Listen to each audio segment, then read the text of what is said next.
Сәлем құрметті көрермен. Ең соңғы жаңалықтарды алғашқылар қатарында білгіңіз келсе, біздің арнамызға жазылуды және де бір ғана лайк түймесін басуды ұмытпаңыз. Лайк басқан қолдарыңыз Кабатулланың қабырғаларын ұстасын. Түркістан облысында шетелден жеткізілген 43 тонна қызанақтан қауіпті вирус анықталды.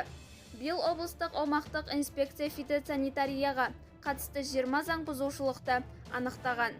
Сарыағаш ауданында орналасқан шекарадағы фитосанитариялық бақылау бекетінің мамандары Түркменстан, Өзбекстан және Иран елдеріне жеткізілген томат өнімдерінен қызанақ жемісінің қоңыр қатпарлы вирусымен қызанақтың қолы, түстес, тоспы вирустарын тапқан. Өсімдіктер карантины туралы заң талаптарына сәйкес жүктің иелеріне әкімшілік іс-шаралар қаралып, жүктер келген елдеріне кері қайтарылды.